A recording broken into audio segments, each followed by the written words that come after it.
Episode 3 was about identity. Episode 4 is about execution. Because identity doesn't matter unless it shows up on offense. You can talk about culture, you can talk about structure, you can talk about philosophy. But if the offense doesn't have the answers when the game tightens, none of it matters. And for Penn State, that's where the reset really lives. Today we're going to talk about the offensive identity Penn State is trying to build. Not playbooks, not schemes, not buzzwords, answers. What does Penn State trust on offense when everything speeds up?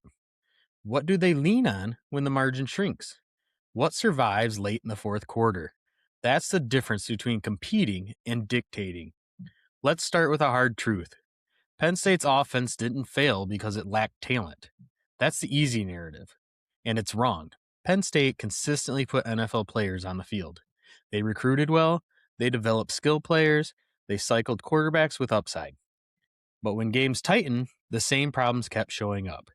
Not explosiveness, not effort, answers. What happens when the first read isn't there? What happens when protections break down? What happens when the run game isn't generating chunk plays? What happens when you need 4 yards and the defense knows it? Those are offensive identity moments. And for too long, Penn State didn't have consistent answers in those moments. That's why this reset matters, because this offense isn't being built to chase highlights.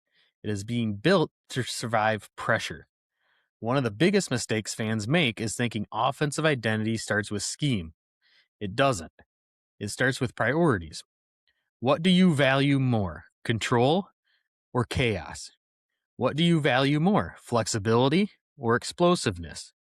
What do you value more, answers or upside? Penn State is making those choices right now, and they're choosing control. Control doesn't mean conservative. It means intentional. It means understanding how games are actually decided, late. When defenses are tired, when mistakes compound, when one negative play can flip a game. Modern college football, offenses fall into 2 categories. Ones that live on vitality and those that manage volatility. The first group looks great until it doesn't. And the second group wins when chaos shows up.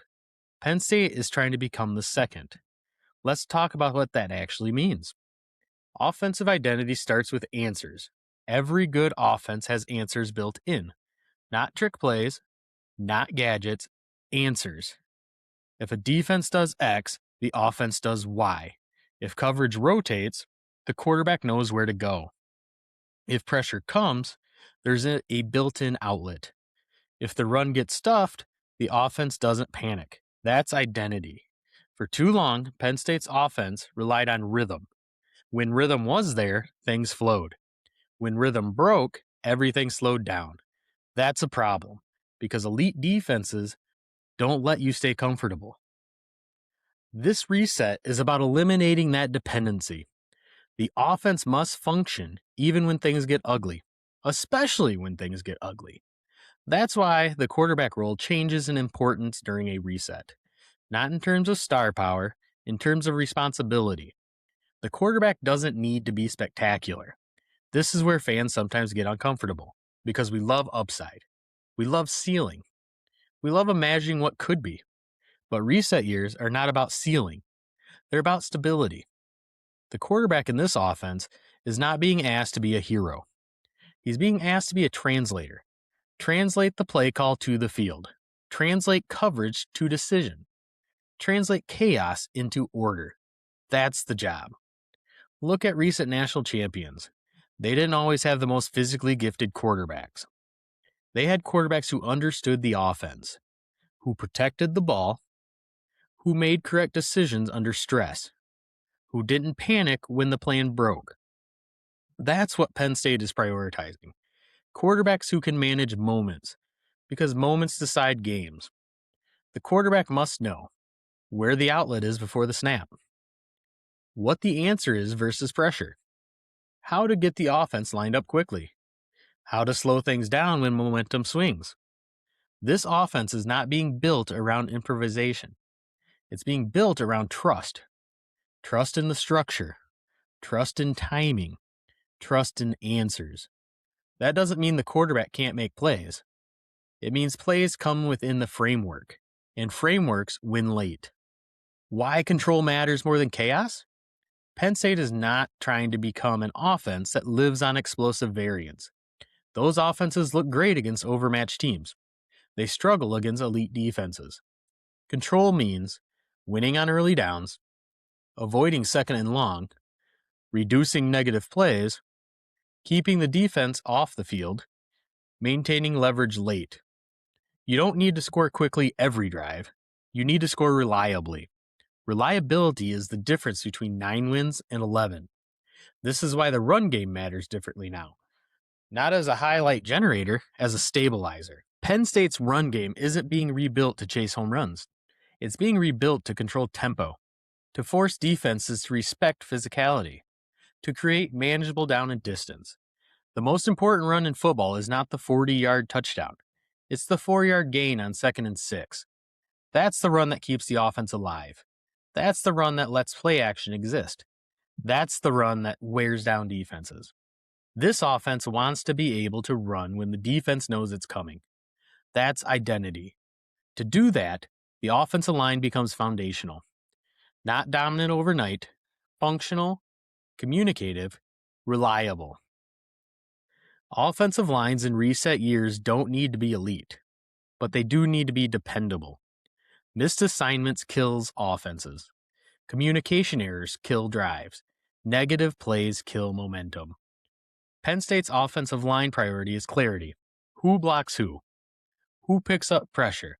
Who handles twists? Who communicates checks? It's not sexy, but it's essential. A line that functions allows everything else to breathe. The quarterback settles, the run game exists, the passing game stays on schedule. This is why Penn State is emphasizing experience, continuity, and roles up front, because nothing matters if the offense can't function. If there's one position that defines Penn State's offensive identity shift, it's tight end. Tight ends are problem solvers. They create answers without substitutions. They allow formation flexibility. They stress coverage without changing personnel. Tight ends help quarterbacks survive. They give easy completions. They sit in voids. They block on the edge. They keep the defenses honest. This offense wants tight ends on the field because they reduce risk. And risk management wins reset seasons. When defenses take away the outside, tight ends work inside. When linebackers step up, tight ends work behind them. When safeties rotate, tight ends create mismatches. This isn't accidental, it's intentional. Now, wide receivers still matter. Explosiveness still matters. But in this offense, precision matters more. Routes must be sharp. Spacing must be clean. Timing must be exact. Receivers are going to be asked to be dependable, not just dynamic. Be where you're supposed to be, when you're supposed to be there. Because quarterbacks need trust. This offense is not built for freelancing, it's built for execution. When everyone does their job, the offense stays ahead. When someone tries to do too much, things break. Everything we've talked about so far points to one thing: survivability. This offense is being built to survive late season football. Cold games, physical defenses, short weeks, tight margins. Explosive offenses struggle when timing breaks. Control offenses adapt. Penn State wants an offense that can play ugly, can win field position battles, can protect a lead, can bleed clock, and can respond after mistakes. It's not flashy, and that's where this reset really shows up. It's not going to be in spring highlights, not in portal rankings. It's going to show up in late game behavior. This offense is about reducing panic, reducing chaos, reducing self-inflicted damage. That's how teams grow. Now, let's talk about stress, because offensive identity doesn't show up when things are clean. It shows up when things break. Anyone can move the ball when the script is perfect. Anyone can score when the defense is guessing. The question that defines offenses is this: what happens when the game stops being cooperative? That's where Penn State is trying to change who it is. Situational football is the real separator. Most fans think football games are decided by big plays. They're not. They're decided by moments: third and manageable, red zone snaps, end of half possessions, 4-minute offense, 2-minute drills. That's where offenses either have answers or excuses. Penn State's reset is about treating situational football as the offense, not a side feature. In past seasons, Penn State often needed rhythm to survive. When rhythm disappeared, the offense stalled. It's not because of talent, it's because situational clarity wasn't strong enough. Situational football requires shared understanding. Everyone has to know what matters on this play, what can't go wrong, what the priority is. That's identity. Where does trust show up? Let's start with third down. Third down is where quarterbacks and coordinators tell you who they trust, not with words, but with calls. On third down, offenses have three choices: be aggressive and accept risk, be conservative and accept punts, or be precise and stay alive. Penn State is choosing precision. That means routes that convert, not routes that impress. It means protections that prioritize clarity, not complexity. It means knowing where the ball is going to go before the snap. Third down is not a creativity contest. It's an execution test, and execution requires trust. Trust that the receiver will be where he's supposed to be. Trust that the line will communicate pressure. Trust that the quarterback will make the correct decision, not the heroic one. Penn State's offense is being rebuilt around reducing third down chaos because chaos kills drives. Now, when it comes to red zone offense exposes bad identities faster than anything else. Space disappears, timing compresses, defenses get aggressive, mistakes get magnified. In the red zone, offenses can't rely on speed alone. They need leverage, they need spacing, and they need matchups. This is where tight ends, physical receivers, and controlled quarterback play matter. You don't need trick plays, you need answers. What happens when the fade isn't there? What happens when the linebackers drop into coverage? What happens when pressure comes from the edge? Penn State's offense is being built to answer those questions without panic, because panic produces turnovers. One of the biggest shifts in Penn State's offensive identity is going to be philosophical. Play calling is no longer about momentum. It's going to be about management. Early in games, creativity matters. Late in games, risk management matters more. That's where Penn State is trying to evolve. Too often, teams lose games because they confuse aggression with intelligence. They chase points when they should chase control. They chase highlight moments instead of possession. Penn State is trying to flip that instinct.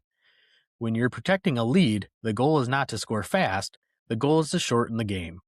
That means running into loaded boxes when necessary, throwing safe completions, forcing defenses to tackle in space, making the opponent burn timeouts. That's not being conservative, that's being professional. Now, the ultimate identity test is 4-minute offense. If you want to know who an offense really is, watch the 4-minute drill. Ball up by 7, 4 minutes left. Defense knows what's coming. What does the offense trust? This is where Penn State is trying to change the story.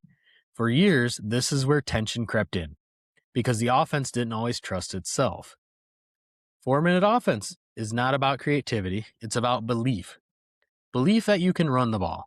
Belief that you can protect the quarterback. Belief that you can get first downs without miracles. Penn State wants an offense that closes games, not survives them. That requires confidence built long before November. Now, 2-minute offense, let's flip the situation. You're down. Clock is running. Pressure is high. This is where quarterbacks either speed up or settle down. Penn State is going to build its offense around being calm, not urgency or panic. 2-minute offense doesn't require home runs. It requires decisions, quick processing, clear spacing, and trust in structure. That's why quarterback stability matters so much, because chaos amplifies bad decisions. The quarterback must know where the sideline is, where the clock helps or hurts, which throws are safe, and which throws are necessary. This offense is being built to function when the quarterback is thinking clearly, not freelancing. So why is Penn State going to de-emphasize hero ball? Because hero ball is seductive. It looks great on highlights, it wins individual moments, but it loses seasons. Penn State's offense is stepping away from the idea that one player has to save everything, because offenses that depend on heroes collapse under pressure. Instead, this offense spreads responsibility. Everyone has a job. Everyone has an answer. Everyone contributes. When something goes wrong, the system absorbs it. That's maturity. Now, where are games lost? Games are lost during protection adjustments. Pressure reveals offensive identity instantly. How an offense handles pressure tells you everything. Bad offenses blame the quarterback. Good offenses adjust. This reset is about giving the offense built-in pressure answers, hot routes, checkdowns, protection slides, formation adjustments.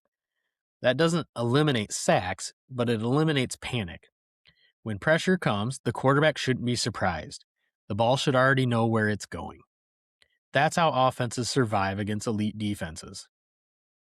One of the most underrated aspects of offensive identity is sustainability. Flash offenses burn hot and fade. Structured offenses evolve.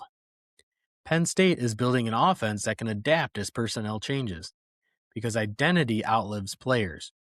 Quarterbacks graduate, receivers move on, lines rotate. If the identity holds, the offense survives. That's why this reset is about principles, not personalities.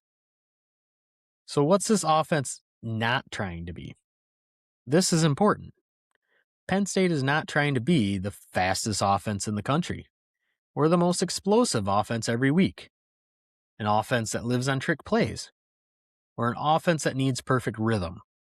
Those offenses peak early and they struggle late.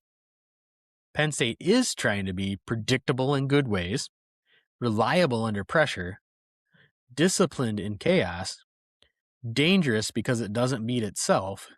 That's how championship offenses are built. How you'll see this show up on Saturdays, fans will always ask. How will I know this is working? Here's how. Watch early downs. Are they staying ahead of the chains? Watch third down. Are they converting without desperation? Watch the late drives. Are they shortening games? Watch after mistakes. Do they settle down or do they spiral out of control? Those moments will tell you everything. This offense is not going to feel explosive every week. It's going to feel steady, and steady wins seasons.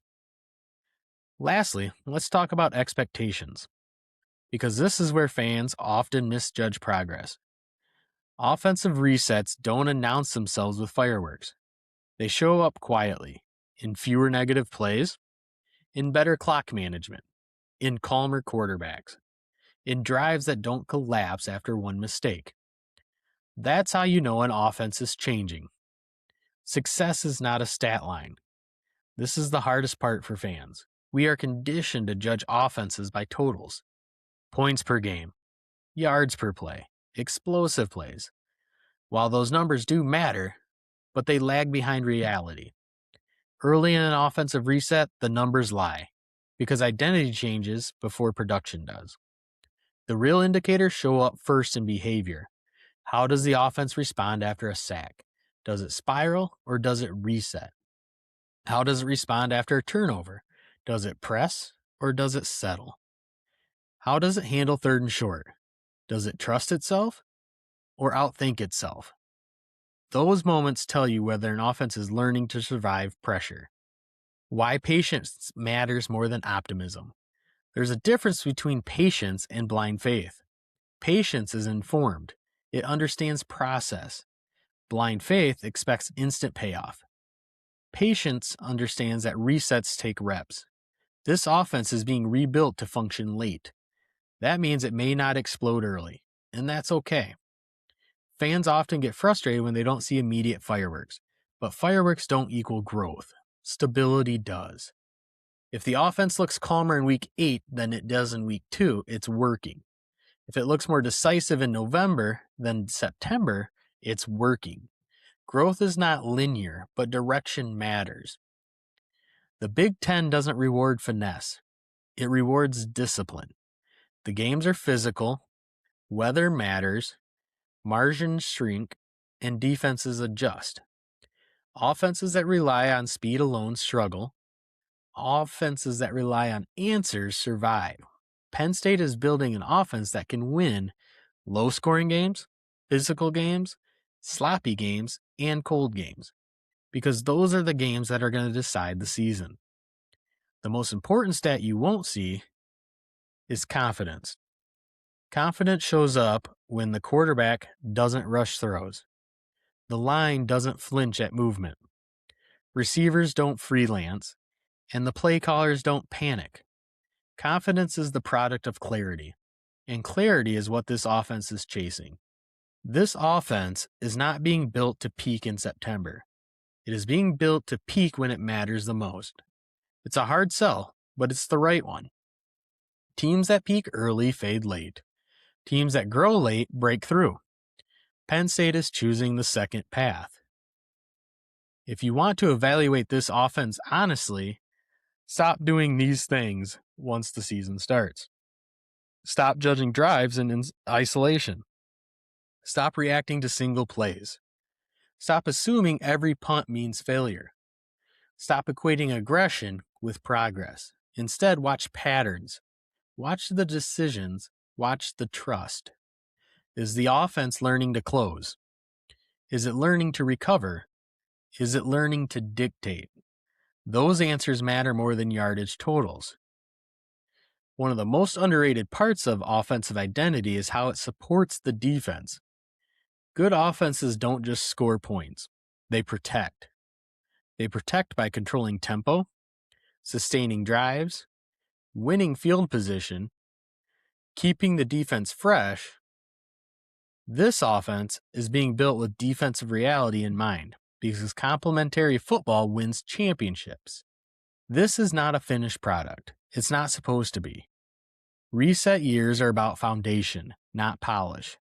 The goal is not perfection. The goal is building consistency. If this offense consistently knows who it is, everything else can grow from there. This offensive identity sets the stage for everything else: recruiting, portal additions, developmental priorities. Once identity is clear, decisions get easier, and easier decisions lead to better outcomes. That's what Penn State is trying to build. Penn State is not chasing flash. They are chasing reliability.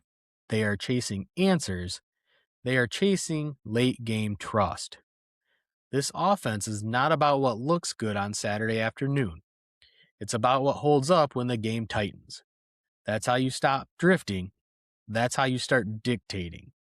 And that's why this offensive reset matters. If you want real Penn State football conversation, thoughtful, honest, and grounded in reality, this is Saturday in Happy Valley. Next episode, we'll flip the ball. We'll talk defense, structure, communication, survivability, and why defense still sets the floor in the Big Ten. Subscribe, and we'll keep building this together.